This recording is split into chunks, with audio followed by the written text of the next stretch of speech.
Hello everyone, Gaku here.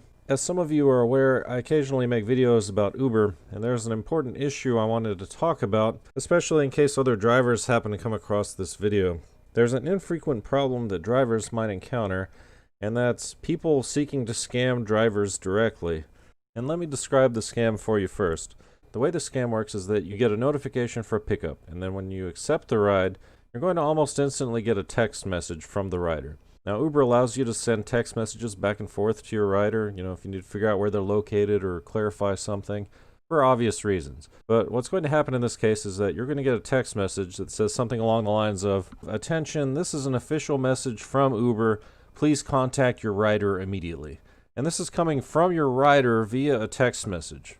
And of course, the first time I got this message, I didn't know exactly what was happening, but I've gone through this whole process with scammers a couple of times now, so I'll tell you what happens next.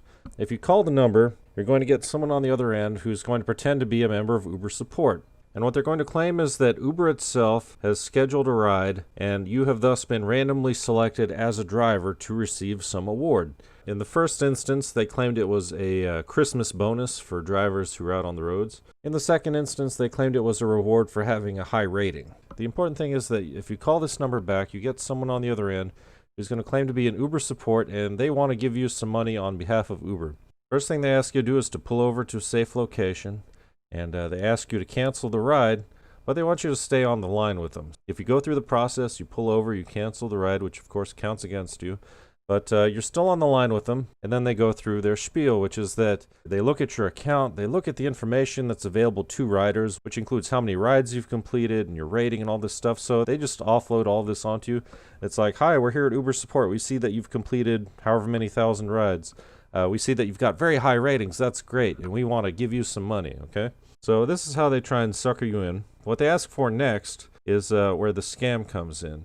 Now, the first time this happened to me, what they asked me to do was to give them my username and password so that this supposed Uber employee could log into my account, verify it was me, and then give me the money. Obviously, if I had given them my username and password, they'd have just logged into my account and then taken all the money out of it and given it to themselves, right? So that one's pretty obvious. The second one possibly sounded a bit more reasonable, but the way the second one went was that they wanted me to log into my account settings and add their particular bank as the recipient for my wallet. If I were to cash it out to them, then they would refund that amount plus the amount that they were giving me for the bonus. So, an obvious scam, right? Like I said, I was curious, so I listened to their spiel all the way through. That's how the scam works, is that they want you to give over either direct control of your account or just give them your cash directly, and then they run away with it, never to be seen again. So I think most people would agree with me that it's really scummy to try and take advantage of someone like this. It's like someone's out working, trying to make some money, trying to pay their bills, just make a living, providing what some would consider an essential service during these COVID times. It's really scummy to then try and break into their accounts and take all of their money from them. So I would suggest to you that if you're a driver, you instead take some money from these scammers. Maybe if enough people take money from the scammers, they'll find that it's not worth doing and they'll stop doing it altogether. That would be great. So here's what you can do as a driver. Next time you accept one of these trips, you get that text message and says, "This is a generated message from Uber. Please contact your rider." Go ahead and contact your rider. But don't pull over and don't cancel the trip. Contact your rider. You're probably going to get someone who can barely speak English, and they're going to start running you through the whole rigmarole. "Hello, I'm an Uber employee. We want to reward you for your high rating and for your massive number of trips. Are you in a safe location? Pull over," all that. The second they start talking to you about whatever they're going to give you, just say, "No, thank you." Just say, "I'm good, no thanks." And then they're probably going to persist a bit and they'll say, "But we want to give you some money." "No, thank you. No, thank you. I'm good." And they're going to get the hint, and they're probably going to realize that you know what's going on, and they're going to hang up on you. They're just going to end the conversation. They're going to hang up because obviously you're not going to be scammed by them, so they're not going to waste their time with you. Importantly, though, you haven't pulled over and you haven't ended the trip. So this trip is still active, and you're still set to go pick up that person. Well, at this point, you should go to that pickup location. And usually the pickup location is going to be some really bizarre place because there is no pickup location. They usually don't have a street address. They don't have a street at all. So in my case, it just says the name of the city. That's the pickup location, is somewhere in the city. And if I happen to look, in my case, it's the state capitol building. So if I drive to the state capitol building, there should be someone standing there ready to accept this trip.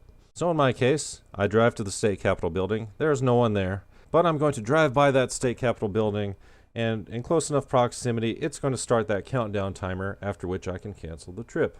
I'm going to recommend that you do the same. If you get one of these trips, drive to the pickup location, wait for that countdown timer, and then cancel the trip, which is then going to charge the scammer money and give you money for the cancellation. Now, you might be saying to yourself, I don't want to waste my time with this. I know I'm only going to get a small cancellation fee, and I don't feel like going the distance to get the cancellation fee, and that's understandable. But in this case, I would recommend doing it anyway, because it's more important to punish these scammers and make them less inclined to continue with the scam than it is to make a few extra bucks that night. Now, one thing I'm not going to recommend that you do is to drive up and then start your clock and then start driving all over the place, because in that case, yes, that would charge them a lot more money, but they could very easily dispute that and have that charged back to you, and that is technically fraud. Even though you're being fraudulent towards someone who's themselves committing fraud, it's not worth the headache. But what you can do very easily is get that cancellation fee, and if enough people do this, it's going to cost them enough money that it's not going to be worth their effort to perpetuate the scam going forward. So that's all I wanted to say. This is something that has been going on for years now. I'm not sure why Uber hasn't really put a stop to it, because it seems like it should be something that's very easy to filter out, but for whatever reason they haven't, and it's something you need to be aware of. The next video I want to do is just for fun. It's going to be about my worst experience as an Uber driver. A lot of times people get in, they ask me, what's your worst trip ever? So I'm going to make that video, and it's a very long story. If you're interested, you can watch that. After that, I'll be back to working on Zero to Hero, and then maybe some other things after that. But right now, I am very busy with real life, so this is all kind of on the back burner, but I'll try and get through it when I can. Thanks for watching, and have a good one.